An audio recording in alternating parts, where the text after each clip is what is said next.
Welcome to IBTI Podcast. Let's talk. This is your host Mohammad Afan. Today we're doing a special episode regarding future of EdTech, and we have one of our co-founders with us, co-founder of Qureos, Mr. Usama. Usama, थोड़ा सा अपना आपको introduce करा ले ताकि जो audience आपको नहीं जानती, who is Usama Naeem? Okay, thank you so much for hosting me here. This is Usama. A little about myself. I'm one of the co-founders at Qureos presently, but previously I'm born and raised in Karachi, Pakistan. Started off my career in Canada rather, in the investments part of the world, private equity and hedge fund finance space. अच्छा. Decided to switch careers into the startup space, mainly because it was not as much impactful as I would have liked it to be, and then basically turned into a fintech sort of operations guy in Canada. Raised a small round, very early stage pre-seed company, and then decided to move to Swivel in the region because I always wanted to build तो उस something company का within क्या the हुआ region. वैसे? That company is growing rather, but You still own your shares there? I did not stay long enough to vest enough shares, so I was there for 6 months. But the problem, the reason why I did not want to actually stay there was mainly because the clients of that company were actually the major banks like JP Morgan, Chase, Barclays. The problem was that I did not want to solve their problem. I wanted to solve the problem of the people around me within the region, and that's when I wanted to join Swivel. And that's when I joined Swivel to lead their global expansions into some countries, so into like UAE, Jordan, and Saudi. And that is when I met my now co-founder Alex, who was leading the Middle Eastern unit of Swivel, and that is when I transitioned into Qureos a little later. Right. So, पहले, you wanted to work with regarding the region. So, let's talk about the region in general. So, especially Pakistan. What do you think? How's the education landscape in Pakistan? How do you rate them? You studied in Canada. So, let's rate the education sector. How do you think the current landscape is? So education can be broken down into two pieces, right? One is what's the infrastructure that is available, and what is the kind of talent that we have. Alright. So there's no doubt in the kind of talent that we have. Like we have some of the best talented people out there, and I'm not biased towards it. I've actually seen it across the globe. And when we are hiring, like from different countries, Pakistanis, and even subcontinental people, other subcontinental countries, they are one of the most hardworking people. So I mean, I think we can set that aside. है. The education is an infrastructure. It's nascent, I would rather say. It's rather becoming a rat race, and instead of knowing what you are essentially supposed to do with that education, it's rather about just acquiring those marks and a rat race rather than that I would like to say. The education environment is evolving, and education, I believe, is such a topic that people rather say ke masters kar liya hai, bachelors kar liya hai. Like this is where education usually ends. True. But I believe that education is rather lifelong, and you should continuously learn. And I mean, here speaking to you right before this conversation, I've learned a lot more things. So I'm constantly learning from people around me, and these interactions actually make you a better human being altogether in terms of your education learning. Right, so considering Pakistan's education landscape ऐसा ही है, मतलब we have schools, but we don't have teachers teaching those schools. We have schools, but we don't have students going in schools, but we have animals sitting there. So that's the current landscape in Pakistan at this point, apart from the private sector. Government sector का तो we already know. But let's talk about Qureos, right? So how did you started it? What was the purpose behind it? How is it really going? Man, Qureos is started as a passion project. Qureos was never even supposed to be a startup. Right? All right. Qureos started by my co-founders a little while before I even joined them. So Alex and Merad. Alex is Swedish Romanian, and Merad is Persian American. They both were in Dubai, but Alex, Merad, and myself, completely different age groups, completely different backgrounds. Geographically, we grew up in completely different places, but we all face the exact same problem. That is transition from campus to workplace, and I'm sure most of the students face the same problem. True. And the problem that actually happens is not that the transition is hard because they do not have the functional capabilities. It's about the mentorship that they and the students haven't really received. So a lot of students don't even know that whatever they have studied in school is not something that they have to pursue for the rest of their lives. True. So what they really need to understand is that whatever you've studied in school can be maneuvered around. Those skills can be used in completely different fields altogether. All you need is the right mentor, some place to showcase your work, and at the end of it, get matched to the relevant jobs rather than you applying to 100 jobs on a Saturday night by just clicking easy apply. So that Right. is something that we are trying to move away from. So, Madhav, that's the purpose that we have understood from Curious. But let's talk about the platform in general. How does it work? So it's super simple. We are bridging the gap between campus to workplace. Now, what is the gap? The gap is rather access and relevance. These are the only two things that are the most important. All right. So, from a student's perspective, the access to the right employers, the right mentors, the right projects where they can actually upskill themselves or actually showcase themselves is the most important. That access is being created by having the right mentors on board, which is more than 500 mentors from companies like Microsoft, PayPal, Google, Amazon. And on the other side, you have employers, more than 300 employers of the region, right? That are essentially hosted on Qureos. So that is access. Now the second part is relevance. Now, if I were able to tell you, Afan, that hey, I'm gonna this is the sort of person I am, and can you match me to the right job opportunities rather than me applying to hundreds of job opportunities on a daily basis? That is something that Curious is making seamless as a process. Right. On from the employer side, again the same thing, access to the right candidates, knowing a lot more about those candidates. In terms of not only their professional skills but their cultural pieces, what they have essentially done in their professional lives, or what can they sort of showcase. And on the other side, it's all about relevance. Can I actually see why this person is relevant to me? And this is what Curious is essentially trying to enable.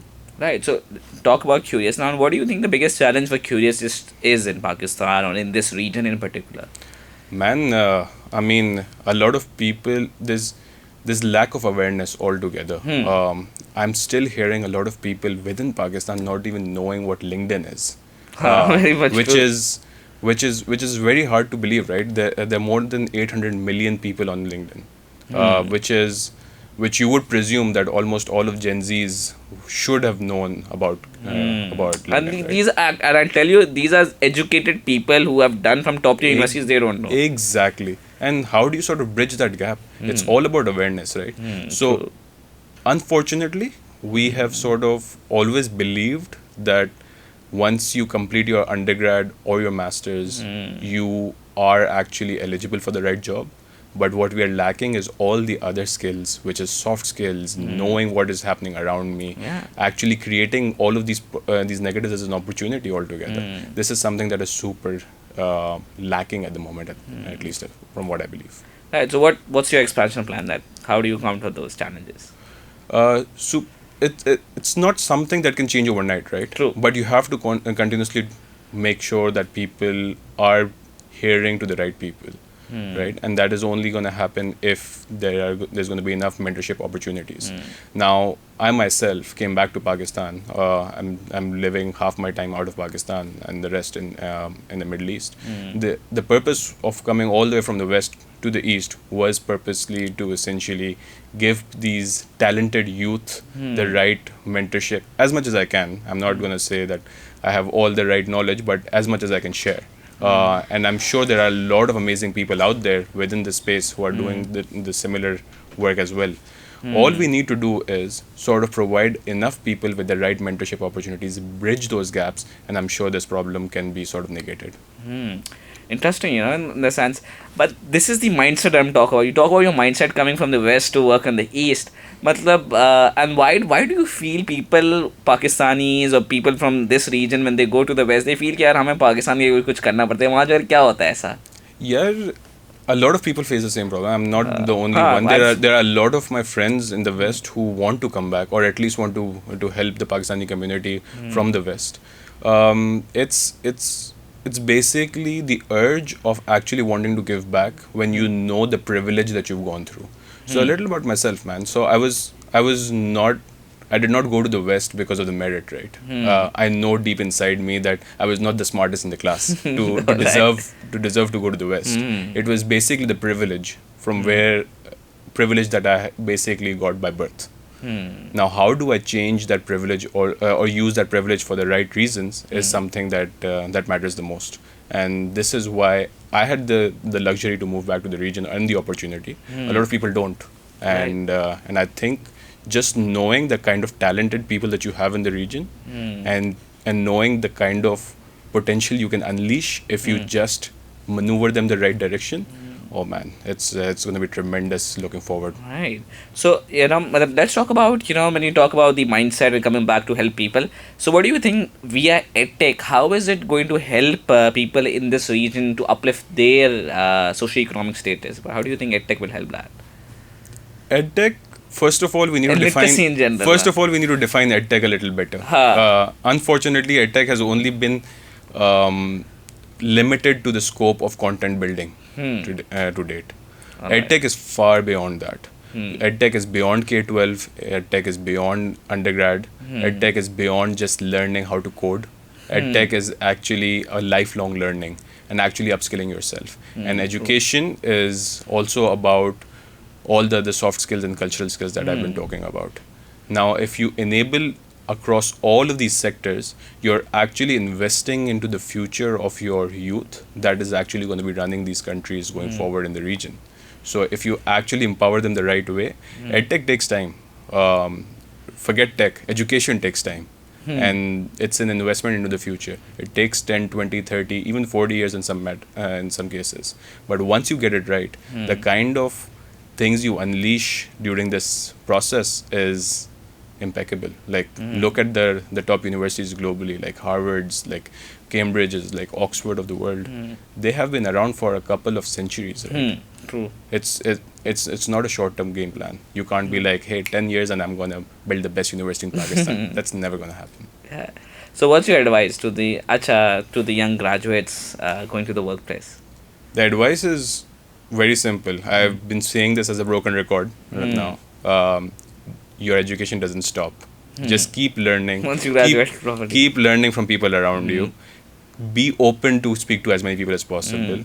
You can learn from people in completely different social economic classes. You can learn from people in completely different workspaces. You can learn from people who are super non-relevant to you on a day-to-day basis. You need to constantly learn, and that is the only way you're going to stay ahead of the game. Great. So before we move forward, we have this rapid fire round. So whatever comes to your mind, just say your mind. So, education in Pakistan. Nascent but booming. Acha. EdTech. A lot of work needs to be done. Curious. To stay beyond the lives of our own selves. Acha. Future of education. Super bright. Acha. Financial literacy. Financial literacy super low at this point. A lot of work needs to be done. Right. So IB today. Sorry? IB today. IB today, tremendous work, man. Super excited. Right. So, before we end the episode, I wanted to ask you one thing. If we have left anything regarding the conversation, regarding Qureos or the EdTech, if you want to share something. Any anecdote? So Qureos, while is rather very much positioned as a learner's brand or a student's brand, it's solving the problem of the employers the same way as well by hosting one of the largest student communities in the region, and that is where the access and the relevance of these candidates is really, really important for the employers.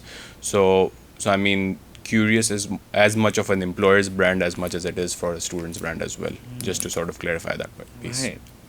And thank you, Usama, for coming in. We love the conversation. I really love to learn a lot. And thank you for coming in. Allah Hafiz to all those who are watching us.